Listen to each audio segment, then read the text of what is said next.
कथा लेने क्यों आते? ये अमृत देकर कथा लेने ऐसे सिद्ध हो गया कि इनका अमृत 2 कौड़ी का है। देवताओं ने कहा, हे परीक्षित, कैसा बोलते हो? जिस अमृत की प्राप्ति ले संपूर्ण दैवी शक्ति और विराट की आसुरी शक्ति दोनों ने मिलकर के क्षीर समुद्र का मंथन किया, जिसके लिए भगवान को 5-5 अवतार धारण करना पड़ा। वासुकी नाग में प्रवेश किया है, पर्वत में प्रवेश किया है, कछुआ बनकर धारण किए हैं, विष्णु बनकर मंथन किए हैं और फिर मोहिनी बनकर के वितरण किया है। 5-5 अवतार लेकर भगवान, ये अमृत आपको सामान्य लगता है, फालतू लगता है? परीक्षित राजा ने कहा, आप लोग नाराज हो तो मैं नहीं बताता, वो आप केवल सुनना चाहो, समझना चाहो तो बताऊं। बोले हाँ। अच्छा सुनना चाहते हैं? बोले तो सुनो। संसार गुण दोषात्मक है, किसी को गुण दिखता है, किसी को दोष दिखता है। आप स्वार्थी हैं, रजोगुणी हैं, इसलिए आपको अमृत में गुण दिखता है, दोष नहीं दिखता। हम वैष्णव हैं, भगवान के हैं, हमें इसमें कोई गुण नहीं दिखता है। इसमें क्या दोष दिखता है? बोले सबसे पहले तो ये जूठा है। जूठा है? बोले क्या हो? देवता पिए हैं, बाद में बचा जूठा नहीं। और पाताल में अमृत कुंड है, सांप मुंह डालकर पीते हैं, सबका जूठा है। नागोच्छिष्टम सुरोच्छिष्टम देह बंधन कारकम, एक ही शरीर में बांध देता है। पिया अमृत की बस उसी शरीर में रहे। बोले अमर हो जाएगा? बोले शाम से बोलो कि हमने गोबर खाया है, ऐसा बोलने से गोबर अच्छा थोड़ी हो जाएगा। फिर क्या बात है? बोले अमर होना कोई अच्छी बात है? अमर होने का अर्थ है बार बार उसरों से पिटाओ, जूता खाओ और मरो भी नहीं। भूल से भी किसी को अमृत नहीं पीना चाहिए। अमृत पीने से सांपों का जूठा होने के कारण, जहर मिश्रित होने के कारण उसमें मादकता आ गई है और पीते ही आप लोग भगवान को भुला जाते हैं और टिन्न पिन्न करके छोकरियों का नाच देखते हैं। ये ऐसा अमृत किस काम का? एक देह में बांध दिया, शरीर को नरक बना दिया। कोई अमृत पिया अमर हो गया, वो तो नहीं मरेगा, पर उसके सामने उसका जवान बेटा मरेगा, पोता मरेगा, नाती मरेगा, बहू मरेगी, सारा कुटुंब किसी के सामने मरता चला जाए, वो बैठा रह जाए तो क्या दशा होगी उसकी? बुढ़े से पूछो कि सारा कुटुंब सामने मर गया, जीते जी नरक भया कि नहीं? और बेशर्मी हो जाए कि मर गए तो मर गए, हम तो अमर है। तो कलयुग आया और कहीं कलयुग के छोकरों को पता चला ये बुढ़वा मरता नहीं है, पकड़ करके और चीर के रिसर्च शुरू किए काहे को नहीं मरता, तो क्या दशा होगी? ये जीते जी नरक में चले जाओगे, ऐसे चक्कर में पड़ना नहीं। और सबसे भयंकर बात है ये अमृत काम, क्रोध, लोभ, मोह, मद, मात्सर्य को, सारे दुर्गुणों को बढ़ाने वाला है। सभी देवता मात्सर्य करते हैं, कोई भजन करो विघ्न करने जाते हैं। अहंकार आता है, अपने आप को कुछ गिनते नहीं। और सबसे भयंकर बात, श्री राम विस्मारकम, भगवान को भुलाता है। जब भगवान को भुलाता है, टिन्न पिन्न करता है, तब तो ठाकुर जी देखते हैं ससुरों को अमृत दिया, हम ही को भुलाएंगे। तब कान में ऐसा कुछ किया, फेंका, विष्णु कर्णमलोद्भूतम मधुकैटभ नाम के भयंकर दैत्य प्रकट भय। अब जब लगे पूजा करने, तड़ातड़ देवताओं की बेचारों की दुर्दशा हो गई, मर तो पाते नहीं और चोट तो लगती है। भागकर कंदरा में गए, अब राम जी याद आए, जय जय सुर नायक जन। कैसे ये उपद्रवी अमृत को क्या करना है? और हमारी भगवान की कथा कैसी है? तप्त जीवनम कवि भिरीडितम कल्मषापहम श्रवण मंगलम श्रीमदाततम भुवि गृणन्त ते भूरिदा जना। इसलिए ये अपना कूड़ा करकट लेके जाओ। एक ठे अभिमान पाल लिया है, अमृत मिल गया, और एक ठे पाथर है चिंतामणि स्वर्ग में, उसका भी आश्रय लिया। एक कल्प वृक्ष लगा लिया, खंजाट जंजाट झंझट कहीं का, और अभिमान हमारे पास कल्प वृक्ष है। फिर कल्प वृक्ष भी और चिंतामणि भी तुमको फालतू लगती है? बोले चिंतामणि हाथ में लेकर कहो श्री कृष्ण प्राप्ति कराओ तो करेगी? बोले ये तो चिंतामणि का बाप भी नहीं कर सकता। बोले तो फिर पत्थर रखने से क्या फायदा? और कल्प वृक्ष के नीचे जाओ और कहो हमारा पुण्य बढ़ जावे, पुण्य बढ़ावेगा? यदि पुण्य नहीं होता तो देवता क्षीणे पुण्य मृत्युलोकम सब जा जाकर कल्प वृक्ष के नीचे पुण्य बढ़ाते कि नहीं? पुण्य तो नहीं बढ़ा सकता। बोले तो देवता, सामान्य देवता उसको इंद्र बना देवे, कोई देवता जाकर कहे कल्पवृक्ष नीचे हमको इंद्र बना दो, बना देगा? बोले ये तो नहीं कर सकता। भगवान का प्रेम प्रदान कर सकता है? बोले ऐसा मत बोलो, वो बोलेगा तो सूख ही जाएगा लाज के मारे। बोले तो फिर बबूल का वृक्ष इससे ब्रज का अच्छा है, जो वैष्णव के दत्वन का तो काम देता है, तुम्हारा कल्पवृक्ष किस काम? सुखदेव जी महाराज प्रसन्न हो गए, बोले अलम, परीक्षा हो गई। जिसको भगवान की कथा के सामने कल्प वृक्ष, चिंतामणि और अमृत का कुंड भी फीका लगे और कथा प्यारी लगे, वो कथा का श्रोता है। उसी को अधिकार है। शुकदेव जी महाराज परीक्षा कर चुके, इसलिए परीक्षित हो गए। तो श्री सनातन जी महाराज कथा सुनाते हैं। ये श्रीमद् भागवत की कथा उत्तम वक्ता और उत्तम श्रोता के योग्य है। श्रोता वक्ता ज्ञान निज कथा राम की गूढ़, और ये पतितों को पावन करके पापियों को मोक्ष प्रदान करने वाली है। इसमें एक कथा सुनो। तुंगभद्रा नदी के किनारे एक आत्मदेव नाम के पंडित रहते। उनकी पत्नी का नाम धुंधुली। उसको बेटा ही नहीं होता। डूबने के लिए पंडित जी गए। एक वैष्णव सन्यासी मिले, उनके चरणों में गिर कर कहे कि महाराज हमारे पुत्र नहीं होता है। तो क्या करोगे पुत्र लेकर? सुपुत्र होवेगा तो इतना प्यारा लगेगा कि मरते समय भगवान बुलावेंगे, अगला जन्म लेना पड़ेगा। और कुपुत्र होवेगा तो जीते ही नरक कर देगा, मरते समय में क्या जीने में नरक भोगोगे। इसलिए भगवान का भजन करो। बोले हम पंडित हैं महाराज जी, कुल कथा तो हम सुनाते हैं, पर हमरे लड़का नहीं, दूसरों को तो हमको कहना आता है। आप बल से अपने हमको पुत्र प्रदान करो, और नहीं करोगे तो मैं मरने आया हूँ। आत्महत्या के भय से नहीं मरता, पर आपको देख लिया, अब आप वैष्णव हैं, या तो हमको पुत्र दो, नहीं तो ब्रह्म हत्या लो, मैं मरूंगा आपके सामने। हंसकर सन्यासी दशम स्कंद का पाठ कर रहे थे। फल दिया और कहा ये श्रीमद् भागवत का फल है, इसको अपनी पत्नी को खिला दो। नियम और मर्यादा पूर्वक पवित्रता से रहेंगी तो जगत का उद्धार करने वाला परम वैष्णव महाभागवत पुत्र उत्पन्न होएगा। पंडित जी ने ले जाकर पंडितानी को दिया।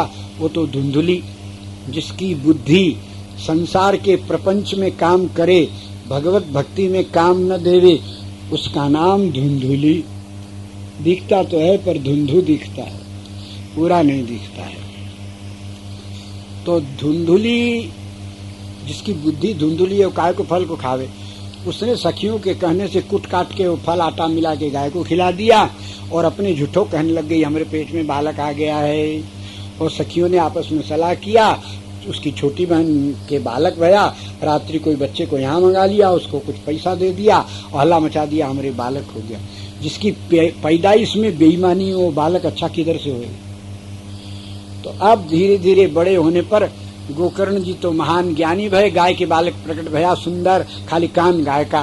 पिताजी ने उनका नाम रखा गोकर्ण जी, और माँ ने अपने बेटे का नाम रखा धुंधुकारी। अब दोनों का यज्ञोपवीत संस्कार भया। यज्ञोपवीत संस्कार होते ही गोकर्ण जी तो काशी चले गए विद्याध्ययन करने के लिए। धुंधुकारी माँ के प्रेम से वहीं रह गया। अब वो धीरे धीरे स्वतंत्र होने के कारण दुष्ट हुआ। पिता समझाने की चेष्टा करे तो माँ बार बार डांटते हैं, क्यों मेरे बच्चे को बोलते रहे, नहीं पढ़ेगा नहीं पढ़ेगा, इसको कौन नौकरी करना है। ऐसे उस पर सिर पर चढ़ाया। पिताजी तो उब कर चले गए, गांव घर छोड़ के गांव के बाहर कहीं मठ में भजन करने लग गए। अब माँ अकेली रह गई, तो वो स्त्रियों को लेकर के वहीं आ गया, नाचने वालियों को, और माँ से धन मांगा। जितना धन था माँ ने दे दिया। दूसरे दिन मांगने पर कहा अब नहीं है, तो माँ को मारा है। तो दुख के मारे माँ बेटे की लात खाकर अपमानित हुई है, कुएं में गिरकर मर गई, प्रेत हो गई। और जैसा करता है प्राणी उसको वैसे ही फल मिलता। उन नर्तकियों ने इसको भी बांधकर बड़ी बुरी दशा से मारकर वहीं गाड़ दिया। धुंधुकारी प्रेत भया, वो तो चली गई। गोकर्ण जी को स्वप्न में माँ ने दर्शन दिया, बेटा पुत्र कुपुत्र होता है, माँ कुमाता नहीं होती, पर मैं तेरी कुमाता निकली, तुम मेरे सत्पुत्र। मैंने तुम्हें कभी अपना पुत्र नहीं माना, धुंधुकारी को माना, पर वो कुपुत्र निकला, मेरी दुर्दशा कर दी, मैं प्रेत योनि को प्राप्त हुई, मेरा उद्धार करो। और धुंधुकारी भी तेरा भाई है, दुष्ट होने से क्या हुआ, उसका भी उद्धार करो। गोकर्ण जी के नेत्रों में जल आया है। मरने के बाद भी माँ को अपनी बेटी की चिंता है। ये मेरा लाल है। गोकर्ण जी महाराज गया गए हैं, श्राद्ध किया है माँ का और भाई का। रात्रि को स्वप्न में कहा है माँ ने, देवी बन गई हैं, विमान में बैठी। बोले बेटा तुम्हारे गया श्राद्ध करने से मैं मुक्त होकर जा रही हूँ, पर तुम्हारा भाई मुक्त नहीं हुआ, उसके लिए कोई और उपाय करो। गोकर्ण जी घर आए हैं। रात्रि को विचित्र रूप से प्रकट होने लगा। गोकर्ण जी ने मंत्र से अभिमंत्रित करके जल का छींटा देकर स्तंभित किया। बोलने की शक्ति आई। पूछने पर बताया, अहम भ्राता त्वदीयोऽस्मि, मैं आपका भाई हूँ, धुंधुकारी मेरा नाम। मैंने माँ के साथ अत्याचार किया, अनादर किया है, इसलिए मेरी बड़ी दुर्गति हुई है, मैं प्रेत हो गया। गोकर्ण जी कहा तुम्हारे निमित्त हमने गया श्राद्ध किया है। बोले गया श्राद्ध से सबकी मुक्ति होती है, पर जो अपने माता पिता पर हाथ उठा देता है वो प्राणी करोड़ों गया श्राद्ध करने पर भी मुक्ति नहीं। कोई और उपाय करो। गोकर्ण जी ने प्रातः काल सूर्य प्रस्थान करते हुए भगवान सूर्य का आवाहन किया, आकाशवाणी भई है, श्रीमद् भागवत सुनाओ, इससे धुंधकारी का कल्याण होगा। गोकर्ण जी ने सब गांव वालों को मिलाकर सारी बात बताई। फिर गंगा के किनारे सुंदर मंडप का निर्माण भया, प्रबंध भया। संपूर्ण गांव के श्रोता लोग श्रीमद् भागवत सुनने के लिए आए हैं। गोकर्ण जी ने धुंधकारी का आवाहन किया है तो वायु रूप प्रेतों का होता। वायु छूता है, दिखता नहीं है, वैसे ही प्रेत पकड़ लेता है पर दिखता नहीं है। इसलिए मंत्रों के द्वारा देखा जाता है, या स्वयं दिखना चाहे तो रूप धारण करके देख सकता है। वो वायु रूप था, इधर उधर भटक रहा था। गोकर्ण जी ने उसको स्तंभित किया है। एक 7 गांठ का बांस था, उसी में धुंधकारी को बैठाया है, मंत्र से स्तंभित करके बैठा दिया, वो भागने न पावे। और तब विधि पूर्वक उसको वैष्णवी दीक्षा दी है। और तब कहा प्रेम से कथा सुनो, मन लगाकर सुनो। कथा सुनने के बाद मनन करना। फिर एक एक दिन की कथा में एक एक गांठ फोड़ता ऊपर आवे। 7वें दिन 7वीं गांठ फोड़ दिया, वैकुंठ से विमान आया। धुंधकारी श्रीमद् भागवत के प्रभाव से शंख चक्र गदा पद्म धारण करके भगवान के धाम को चला गया। श्री सनातन जी कहते हैं, इसलिए नारद तुम भी श्रीमद् भागवत की कथा सुनाओ, भक्ति ज्ञान वैराग्य सबका कल्याण होवेगा। नारद जी महाराज मधुबन में श्री यमुना जी के तट पर विशाल आयोजन किए हैं। ऋषीन्द्र मुनीन्द्र अमलात्मा भगवान वशिष्ठ वामदेव जाबाली मार्कंडे कात्यायन नारद गौतम असित देवल शिष्यों के सहित भगवान दुर्वासा आसुरी पिंगल आदि अनेक अनेक सूर्य के समान तेजस्वी महर्षिगण पधारे हैं। भक्ति ज्ञान वैराग को साथ में लेकर के आई है। वो बैठने लगी। नारद जी महाराज कथा सुनाने लगे हैं। श्रीमद् भागवत की कथा सुनते सुनते ज्ञान वैराग्य पुष्ट हुए, भक्ति तुष्ट हुई। पूर्णाहुति में जब नाच कीर्तन होने लग गया है भागवत की समाप्ति के बाद, तो आकाश से सनकादिक जय हो करते उतर आए। प्रहलाद ताल बजाते हैं, इंद्र मृदंग बजाते हैं, सब मिलकर महाकीर्तन करते हैं। सबसे आगे सुखदेव जी महाराज प्रकट हुए हैं, कीर्तन का भाव बताते हैं। इस प्रकार तब भगवान प्रकट होकर 5 जन शंख की ध्वनि किया। भगवान के प्रकट होते जितने श्रोता थे सभी भगवान की दृष्टि पड़ते ही चतुर्भुज हो गए, सब के सब भगवान के धाम को चले गए। धन्य है श्रीमद् भागवत की कथा, जिसके द्वारा ज्ञान वैराग्य जागता है। संसार के प्राणी संसार से मुक्त हो जाते हैं। सूत जी महाराज कहते हैं, हे मुनीश्वरों, आप लोगों को अभी तक सब सुना और अशांति इसीलिए है कि श्रीमद् भागवत नहीं सुने। बोले महाराज अब श्रीमद् भागवत सुनाओ। बोले सायंकाल की बैठक में श्रीमद् भागवत की पुस्तक को आदर पूर्वक आप लोग ला करके भद्र वेदी पर पधराओ, तब हम भागवत सुनाएंगे। अच्छा ठीक है। सब लोगों ने धूमधाम से आयोजन किया है। अब पूरी शक्ति लगाकर जयकार करो। जो तो पूरी शक्ति लगाएगा वो गोकर्ण जी के समान भगवान का कृपा पात्र हो जाएगा, और जो चुप रहेगा वो धुंधकारी हो जाएगा। बोलो अयोध्यानाथ भगवान की, श्री रंगनाथ भगवान की, श्री भाष्यकार भगवान की, श्री वृंदावन विहारी लाल की, श्री गिरिराज महाराज की, श्री हनुमान जी महाराज की, सब संतन की जय जय श्री राधे राधे राधे गोविंद गोविंद श्री राधे राधे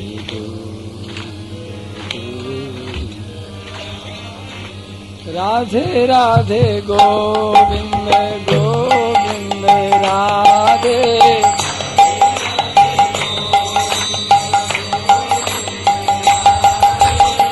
राधे राधे गोविंद गोविंद राधे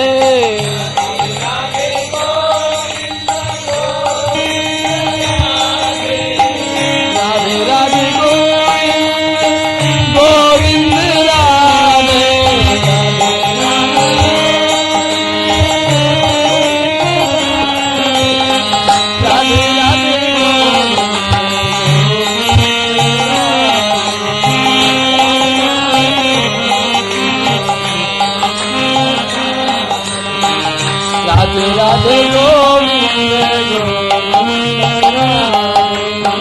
राधे राधे गोविंद गोविंद राधे राधे राधे गोविंद गोविंद राधे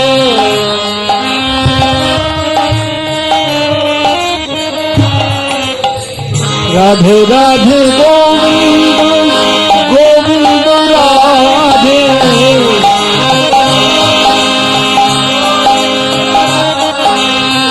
राधे राधे गोविंद गोविंद राधे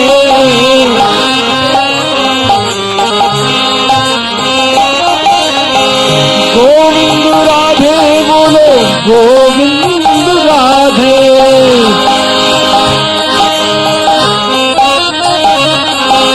राधे राधे गोविंद राधे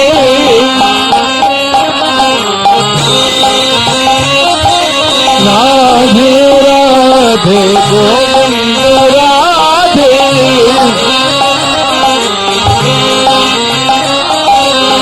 गोविंद राधे बोलो गोविंद राधे गोविंद राधे बोलो गोविंद राधे राधे राधे गोविंद राधे राधे राधे गोविंद राधे गोविंद राधे बोलो गोपाल राधे गोविंद बोलो राधे गोपाल राधे गोविंद राधे बोलो गोपाल राधे राधे राधे गोविंद राधे राधे राधे गोविंद राधे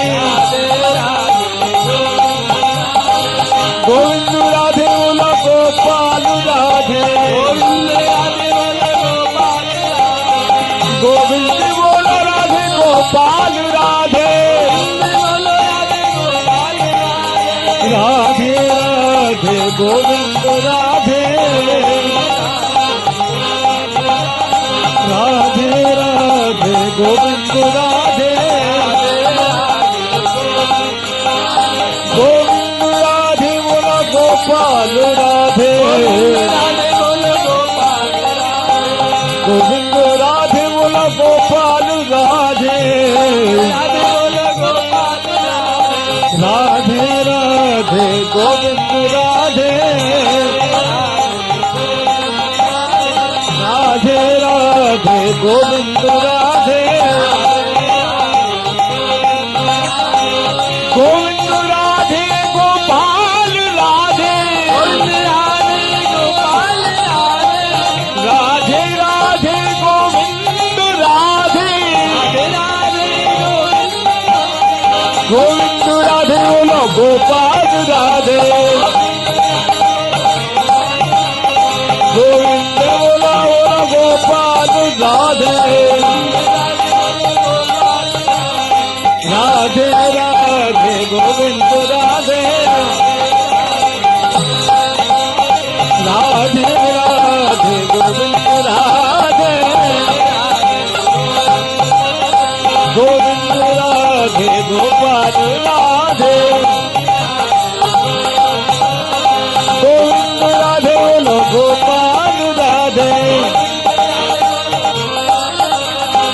गोविंद राधे बोलो गोपाल राधे राधे राधे गोविंद राधे राधे राधे गोविंद राधे गोविंद राधे गोपाल राधे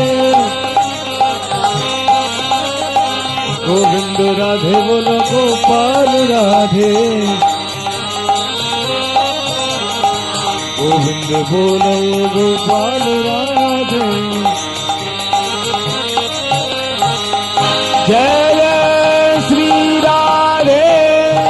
बोला कन्हैया लाल की, राधा रानी की, श्री राज महाराज की।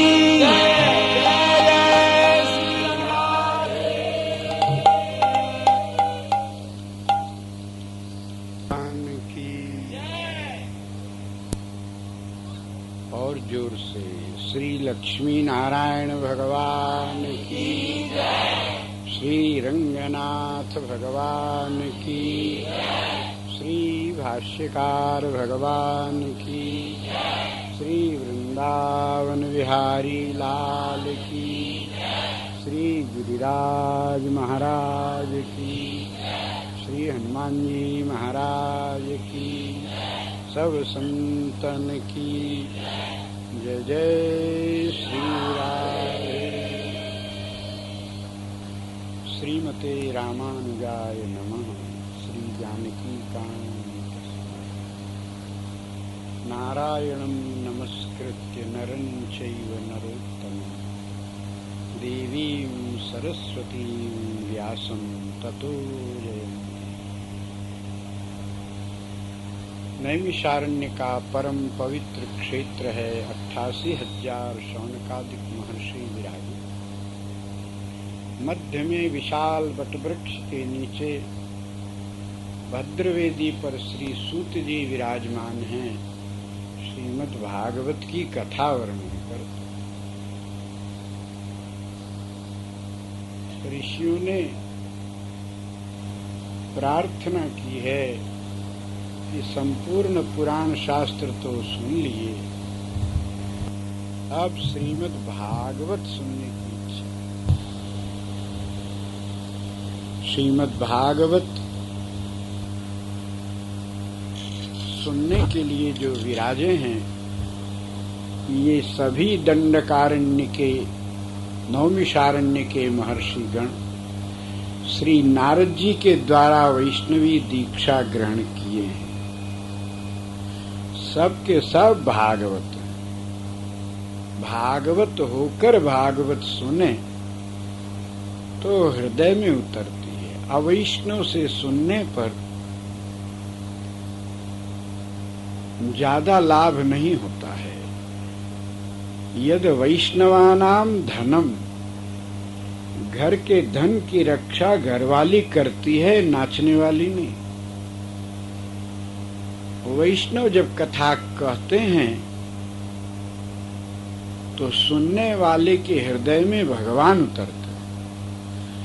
अवैष्णव कथा कहेगा, चाहे जितना बड़ा विद्वान हो, उसकी भाषा अशिष्ट होती है। राम आया, सीता ने कहा, भरत ने कहा, राधा आई, कृष्ण आया। तुम भगवान का नाम ले रहे हो कि चपरासियों का? वैष्णव जब बोलेंगे भगवान श्री कृष्ण पधारे, भगवती श्री राधा जी,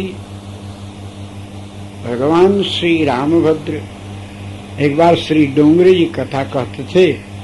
कथा में ये कहना था कि लाला ने उधम किया तो मैया ने, पर वैष्णव के मुख से कैसे निकले?